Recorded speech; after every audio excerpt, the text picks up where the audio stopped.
ఈరోజు మత్తయి సువార్త 16వ అధ్యాయము 16వ వచనములో ఒక మాట ఉంటుంది. అందుకైన మీరైతే నేను ఎవరినని చెప్పుకొనిచున్నారని వారిని అడిగాను. అందుకు సీమోను పేతురు, నీవు సజీవుడగు దేవుని కుమారుడువైన క్రీస్తు అని చెప్పాను. ప్రియ సంగమా, దేవుని బిడ్డలారా, ఇక్కడ గమనించినట్లయితే సజీవుడగు దేవుని కుమారుడువైన క్రీస్తువు అని పేతురు అన్నాడు అన్నమాట. ఈ మాట క్రీస్తు అనే మాట ఇప్పటి వరకు శిష్యులు వాళ్ళ క్రీస్తు ఈయన ఎవరయ్య అంటే మా బోధకుడు, ఈయన ఎవరయ్య అంటే మా మెస్సయ్య, ఈయన ఎవరయ్య అంటే యేసువారు, యేసుక్రీస్తు ప్రభువ, యేసుక్రీస్తు అని చెప్పారు. యేసు అన్నారే కానీ క్రీస్తు అనే మాట వాళ్ళ.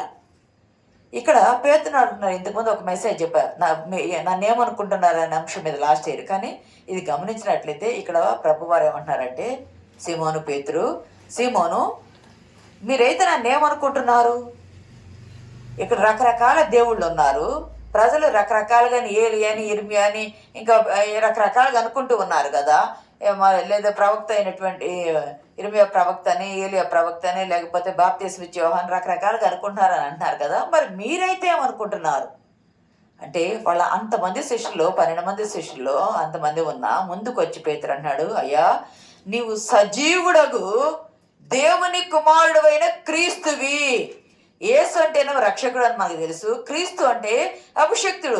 ఎవరు అభిషేకించారు యేసుక్రీస్తు ప్రభువాన్ని? భూమి మీద ఎవరన్నా అభిషేకించారా? ఎవరు అభిషేకించలేదు కదా. పరలోకము నుండి అభిషేకించబడి పంపబడిన గొర్రెపిల్ల ఆయన. కనుకనే పశువుల పాకలు ఆయన జన్మించాడు. కనుకనే బాప్తిస్మ ఇచ్చే యోహాను, ఇదిగో లోక పాపమును మోసుకొని పోవు దేవుని గొర్రెపిల్ల అన్నాడు. ఆయన సజీవుడకు దేవుని కుమారుడైన క్రీస్తు అని చెప్పబడ్డాడు. ఇక్కడ ఈరోజు మన అంశం ఏమిటాయి అంటే, పేతురు గురించి మనం సిలువ ధ్యానంలో యేసుక్రీస్తు ప్రభు వారు సిలువ వరకు మనం ధ్యానం చేసుకుంటా వచ్చాము. మరి సిలువ దగ్గర రావాల్సిన పేతురు సిలువ దగ్గర లేడు. పేతురు ఎక్కడున్నాడయ్యా అంటే, ప్రభు అంటాడు కదా అందుకు ముందు వాక్యాలు, నేను సంపాదించుకున్న వారిలో ఒక్కరిని కూడా నేను పోగొట్టుకోలేదు. నా దగ్గర ఉన్న వారిలో, నా వారిలో నేను ఎవరిని కూడా ఒక్కరిని కూడా నేను పోగొట్టుకోలేదని చెప్పారు. ఇక్కడ పేతురు విషయానికి వస్తే, పేతురు కొండ ఎక్కిన పేతురు అంశము. కొండ ఎక్కిన పేతురు, బండ జారిన పేతురు. పేతురు ఏం చేశాడంటే కొండ ఎక్కాడు. ఎట్లా కొండ ఎక్కాడు? అసలు పేతురు ఏంటంటే సీమోను, అసలు పేరు సీమోను. సీమోను ఈ షిమ్యోను అనే మాట నుండి వచ్చింది. ఇది హీబ్రూ మాట. అంటే ఇది వినికిడి, వినుట లేదా వినికిడి అని అర్థము. సిమియోను అని కూడా అంటారు హీబ్రూలో. పేతురు అనే మాట గ్రీక్ మాట. దీన్ని ఏమంటారంటే పెట్రోస్ అంటారు. పెట్రోస్ ఇంగ్లీష్లో పీటర్ అంటారు, అంటే బండ. గ్రీక్లో పెట్రా అంటే బండ అని అర్థము. కానీ మత్తయి 1 యోహాను 1:42లో కూడా కేఫా అనే మాట వాడతాడు ప్రభువా. కేఫా అంటే అరమేక్ మాట. అది చిన్న రాయి అని అర్థము, చిన్న రాయి అని అర్థము. ఈయన ఎవరయ్యా అంటే, ఈయన గలిలయ దేశం వాడు, బెత్సాయిదా అనే ఊరివాడు. అంతేకాదు ఈయన వృత్తి ఏమిటాయంటే చేపలు పట్టడం. చేపలు పట్టడం. ఈయన భార్య పిల్లలు ఉన్నారు, తండ్రి యోహాన్ అంటారు. ఈయన యూదుడు. ప్రాథమిక విద్యాభ్యాసం చేశాడు. ప్రాథమిక విద్యాభ్యాసం అంటే స్కూలు చదువు వరకే అక్కడ చదివాడు తప్పితే, ఈ బైబిల్కి అంటే ధర్మశాస్త్రానికి సంబంధించిన రబ్బీ చదువు అనేది చదవాల. మీ శిష్యులు పామరులు కదా అంటే ప్రాథమిక విద్యాభ్యాసం చేశారు తప్పితే, వీళ్ళు మా పెద్ద చదువులు పౌలు వాళ్ళే చదువులు చదివిన వాళ్ళు కాదు. ఈయన సోదరుడు ఎవరయ్య అంటే ఆంద్రియా, ఈయన సోదరుడు. ఇదంతా మనకు తెలిసిందే. కాకపోతే ఈయన వలలు బాగు చేసుకుంటా ఉంటే యేసుక్రీస్తు ప్రభు వారు చూచి అంటాడు, మీరు మీ వలలు విడిచిరండి, నన్ను వెంబడించండి, నేను మిమ్మల్ని ఏం చేస్తాను, మనుషులను పట్టు జాలర్లుగా చేస్తాన్నారు. ఈ జాలరికి ఏముండాలా? జాలరికి చాలా ఓర్పు ఉండాలి, జాలరికి చాలా పట్టుదల ఉండాలా, జాలరికి చాలా ధైర్యం ఉండాలా, జాలరి నిరీక్షణ కలిగి సమయం కొరకు కనిపెడతా ఉండాలి. ఈ 4 ఉండాల. ఎందుకంటే వారు ఎక్కే నావేమో చిన్నది, వారు వెళ్ళే సముద్రము చాలా పెద్దది. నావేమో చిన్నది, సముద్రము చాలా పెద్దది. ఎంతో జాగ్రత్తగా ఉండాల. 12 మంది శిష్యుల్లో పేతురు పెద్దవాడు మాత్రమే కదా, నాయకత్వ లక్షణం ఉన్నాడు. దేనికైనా ముందుకు వస్తాడు. ప్రభు వారి కంటే కూడా చాలా వయసులో పెద్దవారుగా ఉన్నారు. భూమి మీద ప్రభువారు ఉన్నప్పుడు కంటే అక్కడ ఉన్న శిష్యులు అందరికంటే కూడా పెద్దవారు. ప్రభు పక్కన ఉన్నాడు. ఎన్ని అద్భుతాలు చూశాడు. యేసుక్రీస్తు ప్రభువారు అంటాడు, ప్రభువా, మేము మా భార్య పిల్లల్ని, అదే మా కుటుంబాలని, మా తల్లిదండ్రులు, మా ఇళ్ళు భూములు అన్నీ విడిచిపెట్టి వచ్చాం కదా, మీ వెంట వస్తున్నాము. మేము మా పని మేము చేసుకుంటా నీ సేవలు నేను సహకరించట్లా. పగలు మా పని మేము చేసుకుంటున్నాం. లేదా ఎప్పుడు ప్రార్థన, ఇప్పుడు మనం మన మన పిల్లలు మనం వెళ్తూ ఉంటే మన పనులు మనం చేసుకొని ప్రార్థనలు సహకరిస్తాం. అలా కాదు, పూర్తిగా వలలు విడిచిపెట్టి, పూర్తిగా వృత్తిని విడిచిపెట్టి, పూర్తిగా సమస్తాన్ని అన్నీ విడిచిపెట్టి నీ వెంటే వస్తున్నాము. నీ వెంటే వస్తున్నాము అంటే సంపూర్తిగా నీ పరిచర్యలో వస్తున్నాము. మరి మాకు ఏముంటాయి అంటే ఈహమందు పరమందు కూడా మీకు అధికమైన ఏంటంటే ప్రభు వారు చెప్పారు. ఇదంతా బాగానే ఉంది. ప్రభు వారు వెంట ఉన్న 12 మంది శిష్యులు ముగ్గురిని ప్రత్యేకంగా ఎన్నుకున్నారు. పేతురు, యాకోబు, యోహాను. ఎక్కడికి వెళ్ళినా వీళ్ళని తీసుకెళ్లేవాళ్ళు. గమనిస్తే యాయిరు కుమార్తె చనిపోయినప్పుడు ఆ గదిలోనికి ఎవ్వరు రానిలేదా ఇంటిలోనికి. పేతురు, యాకోబు, యోహానులను తీసుకెళ్లారు. యాయిరు భార్యాభర్తలను తీసుకెళ్లి ప్రభు వారు వెళ్ళారు. అంతేకాదు, రూపాంతరం అనే కొండ మీదకి ప్రభువారు పేతురు, యాకోబు, యోహాను మిగిలిన వారందరూ కొండ కింద పెట్టారు. వీళ్ళ ముగ్గురిని తీసుకొని వెళ్ళారు పైకి. ఎన్నో ఎన్నో అద్భుతాలు చేశారు. గెత్సేమనే వనంలో కూడా శిష్యులందరినీ పక్కన పెట్టారు. పేతురు, యాకోబు, యోహానులను తీసుకొని కొంత దూరం వెళ్ళి 3 భాగాలుగా, మొదట ఒక భాగం కొంతమంది శిష్యులు, తర్వాత పేతురు, యాకోబు, యోహాను, తర్వాత రాతివేత వీటి దూరం వెళ్ళిపోయి ప్రభు వారు కూర్చొని ప్రార్థన చేస్తున్నారు. పేతురు గుణలక్షణాలు చూస్తే పేతురుకి భలే దుడుకుతనం ఎక్కువ ఉంటుంది. ఏదైనా ముందు నేనే, మొత్తం నాకే ముందు నేనే అని దుడుకుతనం ఉంటుంది. దుడుకుతనం మంచిదే కానీ అన్ని చోట అది పని చేయదు. ఆ దుడుకుతనం గెత్సేమనే తోటలో మల్కోని ఒక సైనికుని చెవి తెగ నరికాడు. అంటే నా ప్రభుకు నేను కాపలదారుణ్ణి అన్నట్టు తన భక్తిని, తన విశ్వాసాన్ని చాటుకున్నాడు. ధైర్యం కూడా ఎక్కువే. అంతమంది ఉంటే కైసరు దేవుడు అంటారు. కైసర్ని చక్రవర్తి కదా దేవుడు అంటారు. మరి అక్కడికి వెళ్ళిన పిలుపుదైన కైసరాకి వెళ్ళినప్పుడు దేవుడు ఎవరంటే అక్కడున్న పాన్ దేవుళ్ళని దేవుళ్ళని అనాల. కానీ అవేవి అనకుండా నీవు సజీవుడువైన దేవుని కుమారుడువైన క్రీస్తువయ్యా అని ధైర్యంగా చెప్పాడు. అంతేకాదు, ఆ మాట అన్నప్పుడు ఇక్కడ గమనించినట్లయితే ఆ మాట అన్నారు కదా, క్రీస్తువి అనే మాట మొదటిసారి అన్నాడు. శిష్యులు మొదటిసారి అన్నారు, అంటము మొదటిసారి అన్నారు. ప్రభువారు అక్కడ ఒక మాట అంటారు చూడండి. అందుకు యేసు, సీమోను బర్యోనా, నీవు ధన్యుడు, పరలోకం తర్వాత 18లో ఒక మాట ఉంది, మరియు నీవు పేతురువు. యేసుక్రీస్తు ప్రభువారు కూడా కేఫా అని లేతే సీమోను అని ప్రభువారు పిలిచేవారు. ఎప్పుడైనా సీమోనా అని పిలిచేవారు ప్రభువారు. కానీ ఇక్కడ గమనిస్తే నీవు పేతురువు అనే మాట ప్రభువారు కూడా మొదటి వాడుతున్నారు. ఆ మాట ఈ గ్రంథంలో నువ్వు పేతురువయ్యా, సీమోనా కేఫా అని వాడలేదు, కానీ నువ్వు పేతురువయ్యా అంటారంటే పేతురువు అంటే నీవు బండవు. అక్కడ అన్నీ ఇంతకుముందు చెప్పారు కదా, అదంతా కొండల ప్రాంతం, బండల ప్రాంతం. నువ్వు బండవయ్యా అంటే అది కదిలించలేరు ఎవరు. నువ్వు ఏం చెప్పావు? నేను యేసు రక్షకుడని తెలుసు, సజీవుడైన దేవుని కుమారుడు క్రీస్తు అని తెలుసు. అది నా తండ్రి నీకు బయలుపరిస్తేనే, అది తండ్రి బయలుపరిస్తే నీకు తెలిసింది, కానీ నీ అంతటా నీవు చెప్పలేదు. కాబట్టి నీవు పేతురువయ్యా, ఈ బండ మీద, ఏ బండ మీద? నీవు విశ్వాసంతో సజీవుడగు దేవుని కుమారుడు అయిన క్రీస్తువయ్యా అని చెప్పావు కదా. అంటే నేను అభిషేకించబడి వచ్చిన వాడిని అని నువ్వు చెప్పిన విశ్వాసపు బండ మీద, అది కదిలించలేని విశ్వాసము, అది స్థిరమైన విశ్వాసము. ఆ బండ మీద నీవు నా సంఘాన్ని కడతావు. ఎవరు కట్టేది? పేతురు. ఎక్కడ? క్రీస్తు అనే బండ మీద. ఏ మాట? నువ్వు క్రీస్తు అనే మాట అన్నాడు చూసావా? ఆ విశ్వాసపు బండ మీద నువ్వు నా సంఘాన్ని కడతావయ్యా. మరియు నీకు ద్వారం యొక్క పాతాళలోకం యొక్క నా సంఘమును కట్టుదు, ఈ బండ మీద నా సంఘమును కట్టుదును. ఈ పాతాళ చదవయ్యా. పరలోక రాజ్యం యొక్క తాళపు చెవులు నీకు ఇచ్చేదను, నీవు భూలోకమందు దేని బంధించుదువో పాతాళలోక ద్వారములు దాని ఏదో నిలవరేరువు. నీకేమిస్తున్నాను అంటే పరలోక రాజ్యం యొక్క తాళపు చెవులు నీకు ఇచ్చేదను. ప్రియ సంగమా దేవుని బిడ్డలారా, నీవు కడుతున్నావు కదా, పేతురువు కదా, నువ్వు బండవు కదా, క్రీస్తు అనే బండ మీద, విశ్వాసపు బండ మీద నువ్వు మాట్లాడావు కదా. నీవు మాట్లాడిన ఆ విశ్వాసము ఎంతటి విశ్వాసం అంటే పాతాళ లోకము కూడా నువ్వు మాట్లాడిన విశ్వాసం ముందు నిలవలేదు. పాతాళ లోక ద్వారములు కూడా దాని ఎదుట నిలవలేవు. మరియు ఈ బండ మీద నా సంఘమును కట్టేవాడు ఎవరయ్యా అంటే ప్రభు అన్నాడు, ఈ బండ మీద నీవు విశ్వాసం మీద చెప్పిన బండ మీద నా సంఘమును కడతాను. గమనించండి, 2000 సంవత్సరాలు అవుతుంది ఈ సంఘము కట్టబడి. యేసుక్రీస్తు ప్రభువారు నిర్మించిన నూతన ఇశ్రాయేలు రాజ్య స్థాపన కట్టబడి, నూతన ఇశ్రాయేలు క్రైస్తవ సంఘము కట్టబడి 2000 సంవత్సరాలు అవుతుంటే ఎంతమంది కూలగోయాలని చూశారు. వారు కూలిపోయారు, వారు నశించిపోయారు, కానీ సంఘము స్థిరముగా ఉన్నది. దేవుని నామానికి మహిమ కలుగునుగా. చప్పటి కొట్టి దేవుని నామాన్ని మహిమపడదాం. ఈ బండ మీద నా సంఘమును కట్టుదును. ఇవన్నీ చెప్పి అయిపోయి అక్కడి నుండి వెళ్ళిపోయారు. ప్రభు అన్నాడు, పాతాళలోక ద్వారాలు లెక్కిస్తానయ్యా.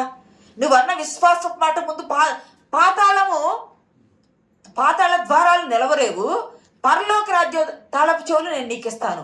ఎప్పుడైనా మనం పరలోకం వెళ్ళినప్పుడు, మనం చనిపోయి పరలోకం వెళితే మన లోనికి ఎవరు రమ్మంటారు తెలుసా? తాళం తీసి పరలోక రాజ్య తాళపు చెవులు పేతురు యొద్దనే కదా. పేతురు తాళం తీసి వెల్కమ్ అని పిలిచేది పేతురే. మీరు రండి, ఎందుకంటే ప్రభువారు ఆ ఆధిక్యతనిచ్చాడు పేతురికి. అయితే అవన్నీ జరిగి మళ్ళీ వచ్చేసారు. కింద భాగంకి వచ్చేటప్పటికి ప్రభువారు చెబుతున్నాడు, యెరూషలేముకి వెళ్తాం మనం, పెద్దల చేత పట్టబడతాం మనం, నన్ను మనుషులు పట్టుకొని నన్ను కొట్టి చంపివేయబడతాను, 3వ దినము తిరిగి లెగుస్తానని ప్రభువారు అన్నీ చెబుతుంటే, చంపబడతాను 3వ దినము లేచుట అగత్యమని చెప్తుంటే పేతురు ఇక్కడ అడ్డం తగులుతాడు ప్రభువుకి. అది వద్దని గద్దెంప సాగుతాడు.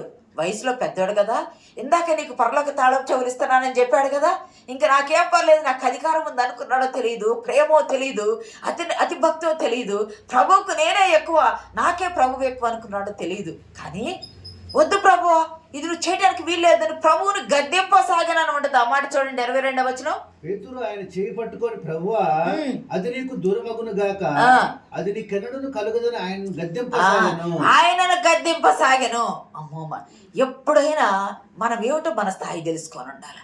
ప్రభువుని గద్దెంపసాగనంటే పేతురుకు ప్రేమే కానీ ప్రభువుని గద్దించే స్థాయి ఉందా? లేదు కదా. అంటే ఏజ్లో చూస్తే నేను అబ్రహాము కంటే ముందున్నవాడు అంటాడు. సృష్టి చేసేటప్పుడు ప్రభువు ఉన్నవాడు. అన్ని భూమి ఉన్నప్పుడు నుండి ఉన్న ప్రభువు చిన్న వయసు కాదు, శరీరధారి వచ్చి 33.5 సంవత్సరాలు. కానీ పేతురు ఏమనుకుంటున్నాడంటే, ప్రభువా వద్దయ్యా, వద్దు, నువ్వు వెళ్ళొద్దు, నువ్వు ఇక్కడే ఉండాలి, మాతో ప్రేమతో చేసే కార్యమే. కానీ ప్రభువారు అంతమంది ముందు, ప్రజల ముందు, శిష్యుల ముందు సాతానా అని పేతుర్ని గద్దించాడు. సాతానా, నా వెనక్కి పో, నీవు నాకు అభ్యంతర కారణమై ఉన్నావని చెప్పి పేతురుతున్నాడు. గమనించండి, పేతురుకి ఎంత విధేయత, ఎంత ఓర్పు ఉందో తెలుసా? అంతకుముందే నువ్వు సజీవుడైన దేవుని కుమారుడువయ్యా అన్నప్పుడు ఇదిగో ఈ బండ మీద నా సంఘాన్ని కట్టమన్నాడు, ఇదిగో పరలోక రాజ్య తాళపు చెవులు నీకు ఇస్తానా అన్నాడు, ఇదిగో ఇక్కడ చూస్తే నీవు సాతానువయ్యా అన్నాడు. అంటే నువ్వు సాతానువు కాదు, పేతురులో ఉన్న సాతాను పేతురులో పనిచేస్తుంది. సాతాను పేతురులోకి వచ్చిన సంగతి పేతురు కూడా తెలియదు. ప్రభువు గుర్తెరిగి ఏ పనికి వచ్చాడో ఆ పనికి ఆటంకం చేస్తుందని గుర్తెరిగి ప్రభువారు గద్దించగా, గమనించండి, సహజంగా మనమైతే అంతమంది ముందు గద్దిస్తే అలుగుతాము, లేకపోతే పగబెట్టుకుంటాము, లేకపోతే రాకుండా ఉంటాము, దూరం అయిపోతాం, ఇంత మనకెందుకులే. కానీ పేతురు అంతమంది ముందు సాతానా అన్నమాట చిన్న మాట కాదు, తిట్టడం. సాతానా అన్న ప్రభువారిని ఏమీ అనకుండా మౌనంగా ఓర్చుకున్నాడు, ప్రభువు వెంటే నడిచాడు. ప్రియ సంగమా, విశ్వాసములో కొండ ఎక్కాడు పేతురు. విశ్వాసములో కొండ ఎక్కిన పేతురు అదే కిందకు వచ్చేటప్పుడు 17వ అధ్యాయంలో పేతురు, యాకోబు, యోహానులను తీసుకొని, శిష్యులను తీసుకొని రూపాంతరపు కొండ తాబోర్ అనే కొండ దగ్గరికి వెళ్తారు ప్రభువారు. ఆ కొండ మీద కూడా ఈ ముగ్గురిని తీసుకొని వెళ్తారు పైకి. ప్రభువారు ఎత్తైన కొండ, అది ఎత్తైన కొండ మీదకి వెళ్తే అక్కడ నిర్గమం అంటే రూపాంతరం జరిగింది. రూపాంతరం అంటే ప్రభువారు ఉన్నవారు ఉన్నట్టుగానే ఉంటారు, కానీ ఆయన దగ మెరిసిపోతారు. అంటే ఆయన ఆత్మతో అభిషేకించబడ్డవారు అయ్యేస్తారు. మోషే, ఏలీయాలు అక్కడికి వస్తారు.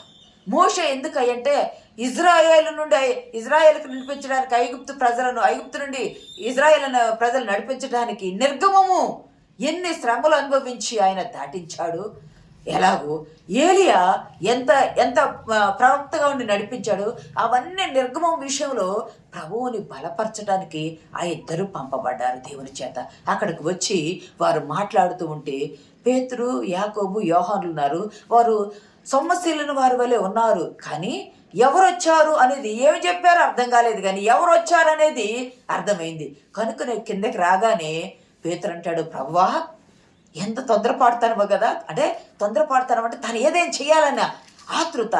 ప్రభువా నీకొకటి, మోషకొకటి, ఏలియాకొకటి 3 పర్ణశాలలు కడదామయ్యా ఈ కొండ మీద, 3 పర్ణశాలలు కడదామయ్యా అంటే ఏమి చెప్పారో తెలియదు, కానీ ఎవరు వచ్చారు ఎరిగారు. అంటే విశ్వాసంలో కొండ ఎక్కాడు, రూపాంతరం దగ్గర విశ్వాసంలో కొండ ఎక్కాడు, రూపాంతరం దగ్గర కొండ ఎక్కారు. ప్రియ సంగమా, దేవుని బిడ్డలారా, అయితే కొండ ఎక్కిన పేతురు బండ జారాడు. విశ్వాసంలో కొండెక్కాడు కదా. అంతేకాదు, ఓ పడవలో కూర్చున్నప్పుడు యేసుక్రీస్తు ప్రభువారు తెల్లవారుగట్ట వస్తుంటే భూతం అంటే భూతం కాదు నేనే అని ప్రభువారు చెప్పినప్పుడు, నీవే అయితే నేను కూడా నీళ్ళ మీద నడిచొస్తా ప్రభువారు నీళ్ళ మీద నడిచొస్తున్నారు కదా, నీళ్ళ మీద నడిచొస్తా ప్రభు అంటే ప్రభువారు ఏమంటారంటే రమ్మంటారు, రా పేతురు అన్నారు. అంతమంది శిష్యులు ఉన్నారు, ఎవరైనా వచ్చారా? ఎవరు రాలా, రా పేతురు అన్నాడు. పేతురు దిగాడు, అడుగులేసాడు, 2 అడుగులేసి ప్రభువు వారి వైపు చూసినప్పుడు నడిచారు, నీళ్ళ వైపు చూసినప్పుడు మునిగిపోయాడు. నేను కూడా నడుస్తున్నాను కదా మరొకటి శిష్యుల వైపు వెనక్కి తిరిగి చూశాడేమో, బోటు వైపు మునిగిపోయాడు. ప్రియ సంగమా, కొండ ఎక్కాడు, విశ్వాసపు కొండ ఎక్కాడు. సజీవుడైన దేవుని కుమారుడైన క్రీస్తు అయ్యా. శిష్యులు అప్పటి వరకు ఎవ్వరూ క్రీస్తు అనే మాట వాడలా, అప్పుడు వాడారు, పేతురు వాడాడు. అప్పుడు ప్రభు కూడా పేతురు అనే మాట అప్పుడే వాడారు ఈ అధ్యాయంలో. కానీ గమనించి ఈ మత్తయి సువార్తలో గమనించినట్లయితే అక్కడి నుండి సంఘము కట్టబడింది. ఎప్పుడైతే సజీవుడైన దేవుని కుమారుడైన క్రీస్తు అని చెప్పారో అక్కడి నుండి సంఘం కట్టబడింది. ఈ సంఘం మీద, ఈ విశ్వాసపు సంఘం మీద, ఈ బండ మీద నా సంఘమును కట్టుదును. నువ్వు చెప్పిన క్రీస్తు అనే బండ మీద నా సంఘాన్ని కడతాను అని ప్రభు వారు చెప్పారు. సంగమా, విశ్వాసంలో కొండ ఎక్కాడు అనుకున్నాం కదా. ఆ కొండ ఎక్కిన పేతురు బండ జారాడు. ఏ బండ జారాడు చూద్దాం. చూడండి, లూకా సువార్త 22వ అధ్యాయము. ఈరోజు మన అంశము కొండ ఎక్కిన పేతురు, బండ జారిన పేతురు. 22వ అధ్యాయము 57వ వచనం ఒకసారి చూడండి. అందుకు పేతురు, అమ్మాయి నేను అతను నిరదను, మరి కొంతసేపటికి మరి ఎక్కడ అతను చూచి నీవును వారిలో ఒకడవని పేతురు పోయి నేను కానేనను. ఇంచుమించు ఒక గడియైన తర్వాత మరొకడు నిజంగా వీడును అతనితో కూడా ఉండేను, వీడు గలిలీయుడని దృఢంగా చెప్పాను. అందుకు పేతురు, ఓయి నీవు చెప్పినది నాకు తెలియదని. అతడు ఇంకనూ మాట్లాడుచుండగా వెంటనే కోడి కూసాను. అప్పుడు ప్రభు తిరిగి పేతురు వైపు చూచాను. పేతురు, నేడు కోడి కూయకునపు నీవు ముమ్మారు నన్ను ఎరుగునందును అని ప్రభు అతనితో చెప్పాడు. చాలు ఇక్కడ గమనించినట్లయితే యేసుక్రీస్తు ప్రభువారు ఇక్కడ యేసుక్రీస్తు ప్రభువారు గెత్సేమనే వనములో ఉన్నారు, శిష్యులు కూడా ఉన్నారు. ప్రభువారిని పట్టుకొని వెళ్ళిపోతారు. అందుకు ముందు అంటారు కదా, ప్రభువా నీ కొరకు నేనేమైనా చేస్తానంటే పేతురు, నన్ను ఎరగనని నీవు ముమ్మారు చెబుతావయ్యా, నన్ను ఎరగనని నీవు ముమ్మారు చెబుతావు అంటే, లేదు ప్రభువా మరణానికైనా నేను నీ వెంట వస్తానయ్యా అంటాడు. మన భవిష్యత్తు తెలిసిన ప్రభువు, ఆయన గ్రంథంలో మన నిమిత్తం రాసిన ప్రభువు మనం ఏమి చేస్తామో తెలియకుండా ఉంటుందా? నీవు నన్ను ఎరగనయ్యంటే, లేదు ప్రభు నీతో మరణం వరకైనా వస్తానయ్యా అన్నారు. తోటలోకి వెళ్ళారు. తోటలో ప్రభుని బట్టి ఇక్కడ గమనిస్తే ఒక విషయం గమనించాలా, ప్రార్థన చేసుకుంటా ఉన్నారు.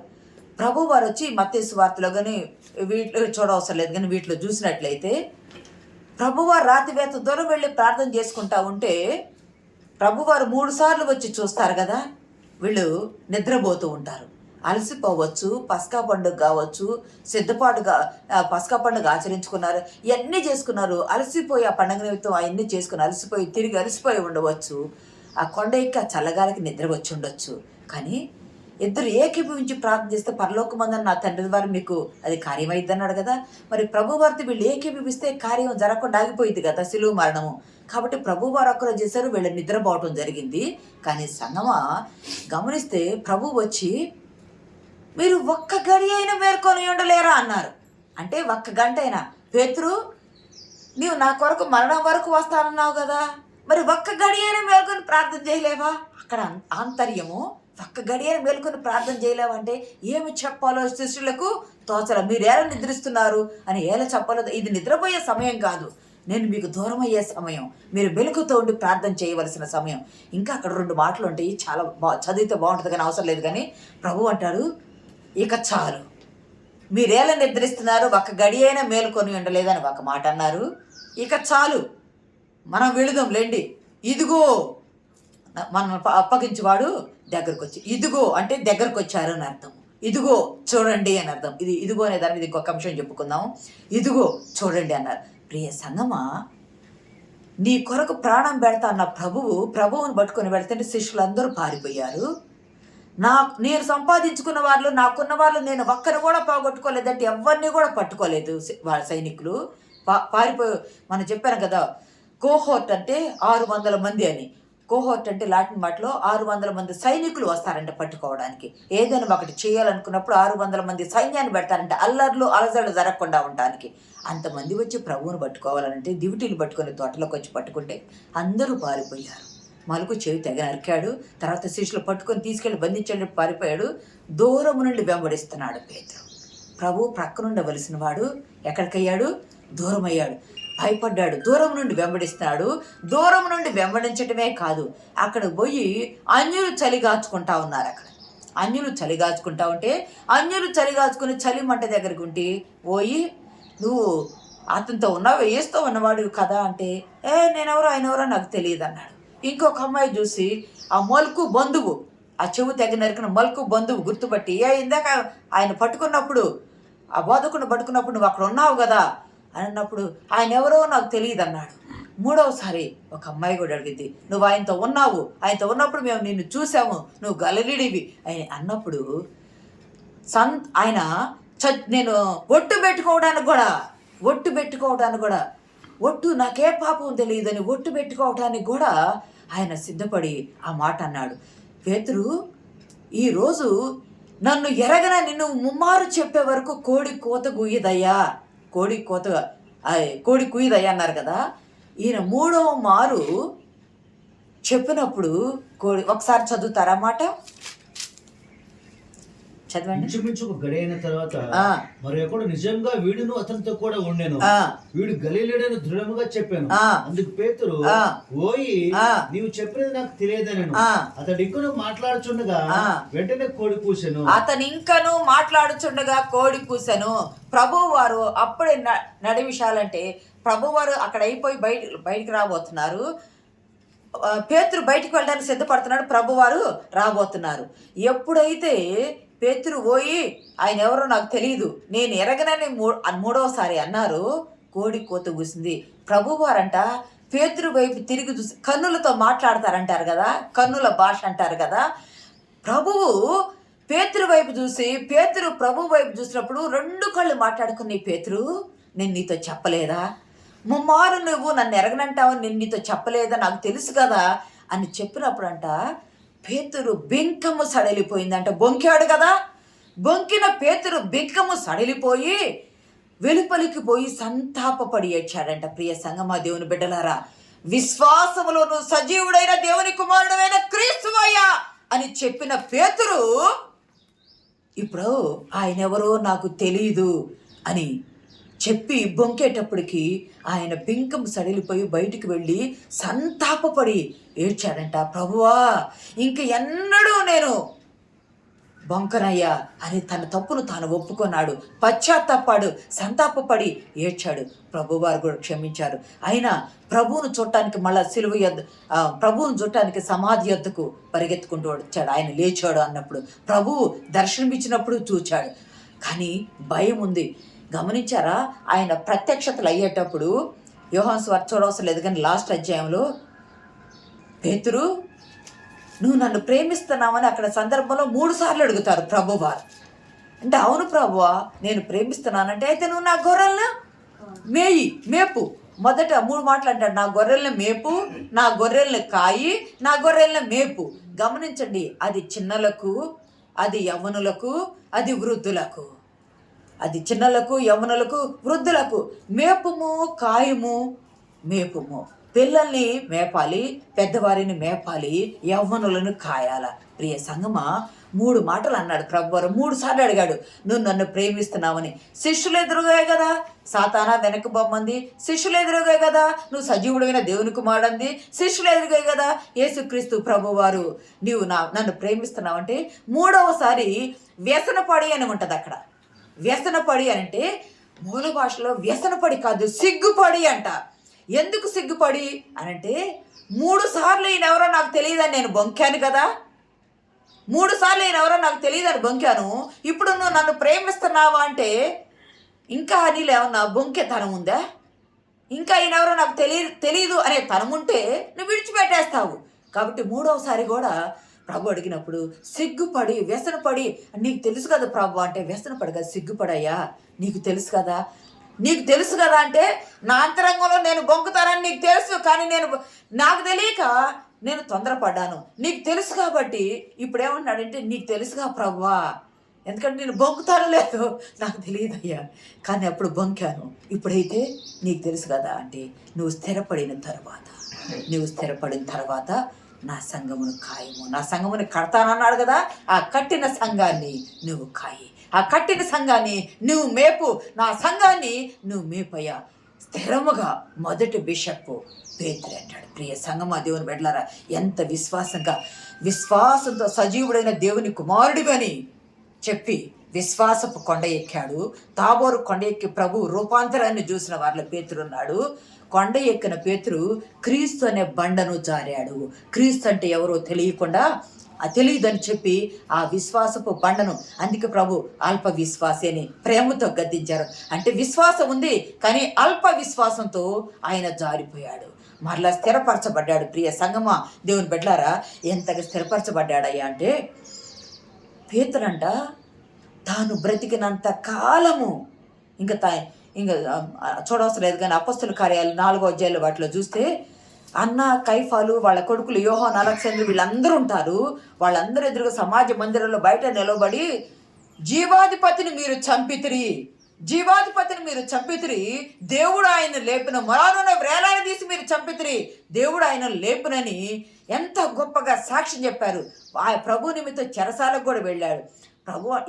ఈ పేతురు బ్రతికినంత కాలం, ఒక పండితుడు చెప్తాడు, బ్రతికినంత కాలము తెల్లవారి అనేది, పగలు రాత్రి అనేది ఉండక మాందు. పగలు తెల్లవారుతుందనగా ఊరన్నాక కోడుండక మానదు, కోడన్నాక కూయక మాందు. ఊరున్నా కోడుండక మాందు, కోడన్నా కూయక మాందు. ఆ కోడి కూసిన ప్రతిరోజు పేతురు ఏడవకుండా ఉండలేదంట. ప్రతిరోజు ఏడ్చేవాడంట బ్రతికినంతకాలం. అయ్యో, నా ప్రభువుని నేను ఎరగనని చెప్పాను, నా రక్షకుడిని నేను ఎరగనని చెప్పాను, నా దేవుడిని నేను ఎరగనని చెప్పాను అని యోధ కాదు పట్టించింది నేనే అని. ఎందుకంటే తనలో ఉన్న బొంకెతనాన్ని బట్టి భలే పశ్చాత్తాపడేవాడంట. ఒక పండితుడు చెప్తాడు, పేతురు ప్రతిరోజు ఏడ్చి ఆయన కంటి నుండి దారాలంట ఇట్లా బారికి చారల్లాగా గట్టినాయి అంట. కళ్ళ నుండి దారలు ఏడిస్తే ఇట్లా చారలు కడతాయి కదా, అట్లా ఇప్పుడు కాలువలు కానీ పోతే ఎండిపోయినప్పుడు ఎట్లా ఉంటాయి, ఎండిపోయిన కాలువ రూటు తెలిసిన రీతిగా ఆయన ఏడ్చి ఆ కంటి నుండి కారే దార చారలు ఆయన ముఖం మీద అలాగే ఉండిపోయాయి అంట. అంతగా ఏడ్చాడంట. అంత ఏడ్చిన పేతురు ఒకరోజు సైనికులు వచ్చి పేతురుని పట్టుకోవాలనుకున్నారంట. పెద్ద ఏజ్ కదా అప్పటికే. పేతురుని పట్టుకోవాలంటే పేతురు పారిపోతున్నాడంట. యెరూషలేము వీధుల్లో ఉండి చంపడానికి పారిపోతూ ఉంటే ఈయన వెళ్తూ ఉంటే, రాత్రికాల సమయంలో ఈయన వెళ్తూ ఉంటే ఈయనకి ఎదురు వస్తున్నారంట కొంతమంది. ఈయనకి ఎదురు వస్తున్నారంట ఒక వ్యక్తి. పేతురు పెరుగెత్తుతూ ఆగి, నువ్వెవరువయ్యా, యెరూషలేము వెళ్తే పట్టుకొని సిలువ వేస్తారు, నువ్వెవరువయ్యా, వెళ్తాను, నేను భయపడి, సైనికులకు భయపడి, మరణానికి భయపడి నేను పారిపోతూ ఉంటే నువ్వెవరువయ్యా వెళ్తూ ఉన్నావు అంటే ఆ వ్యక్తి ఆగి అన్నాడంట, సిమోనా పేతురు అనగా వెంటనే పేతురుకి అర్థమైపోయిందంట, నేను నీ కొరకు మరలా 2వసారి శిలువ మరణం పొందటానికి వెళ్తున్నానయ్యా, నీ కొరకు సైనికులకు పట్టబట్టడానికి నేను వెళ్తున్నానయ్యా అని అనగానే ప్రభు అని గుర్తెరిగి, లేదయ్యా నీ కొరకు ఒకసారి బొంకాను, మళ్ళా నేను ఇంకా పోను, మరణానికి భయపడి నేను పరిగెత్తుతున్నా, వెళ్ళనయ్యా, నేను వెళ్తానని తిరిగిపోయి ధైర్యంగా సైనికులకి అప్పచెప్పుకొని, ప్రభువును వేసినట్టు సిలువ వేయటానికి నాకు అర్హత లేదు, నేను బొంకిన వ్యక్తిని, నాకు అర్హత లేదు, నన్ను తల్లకిందులుగా సిలువ వేయండి, ఎందుకంటే నా జీవితాన్ని తల్లకిందులు చేసుకొని నా రక్షకుని ఎరగనని చెప్పాను, ఆయన్ని ఎరగనని వారిని దేవుడు ఎరగనంటాడు, నన్ను ఎరగనని వారిని నేను ఎరగనంటాడు. నేను తల్లకిందులు, అందుకే పౌలు అంటాడు కదా, తాను నిలుచున్నాను అని అనుకునేవాడు పడిపోకుండా ఉండునట్లు చూసుకోవాలి. మనం నిల్చుంటాం, ఎప్పుడు పడిపోతాం తెలియదు. అయ్యా నువ్వు సజీవుడమైన దేవుని కుమారుడైన క్రీస్తువయ్యా అంటాము. సందర్భము అసందర్భం వచ్చినప్పుడు, సమయం వచ్చినప్పుడు, కానికూడని సమయంలో ఆయన ఎవరో మాకు తెలియదు, మేము ఎరగని వారి వల్లే మనం ఉంటాం. ప్రభు అంటాడు, నువ్వు ఎరిగిన ఎరకపోయినా నేను నిన్ను ఎరిగానంటాడు. నువ్వు నన్ను ఎరిగిన ఎరకపోయినా నేను నిన్ను ఎరిగానంటే ఆ మాటకు ప్రభు పేతురు వెళ్ళి సైనికులకు వెళ్ళి సైనికులకు అప్పచెప్పుకున్నాడంట. అయ్యా, నా ప్రభువుని వేసినట్టు నన్ను సిలువ వేయవద్దు, నాకు అంత అర్హత లేని బొంకిన వాడినయ్యా, నన్ను తలకిందులుగా సిలువ వేయండి, తలకిందులుగా సిలువ వేయబడి చంపబడ్డాడు పేతురు. ప్రభు కొరకు హతసాక్షి అయ్యాడు. ప్రియ సంగమా, విశ్వాసంలో కొండ ఎక్కాడు. కొండ ఎక్కిన పేతురు అల్ప విశ్వాసి అయి బండ జారిన పేతుడు, కానీ చివరికి వచ్చేటప్పటికి విశ్వాసంలో స్థిరపరచబడ్డాడు. మనం కూడా మనుషులమే, కొన్ని మంచి జరిగినప్పుడు అబ్బా దేవుడు గొప్ప కార్యాలు చేశాడని సంతోషపడతాం. కొంచెం ఏదైనా కష్టం కలుగుతుంది, బాధ కలుగుతుంది, మన సమస్యలు పరిష్కారం కావటం లేదు, మనం అనుకునే కావటం లేదు, తోటి వాళ్ళు ముందుకెళ్తున్నారు, మనం వెనక్కి వెళ్తున్నాం అనుకున్నప్పుడు ప్రభువును వెనక్కి పెడతాం, సమస్య ముందు పెట్టుకుంటాం, ప్రభువును వెనక్కి పెడతాము. మనం సమస్యను ముందు పెట్టుకోకూడదు, ప్రభువును ముందు పెట్టుకోవాలా, సమస్యను వెనక్కి పెట్టాలా.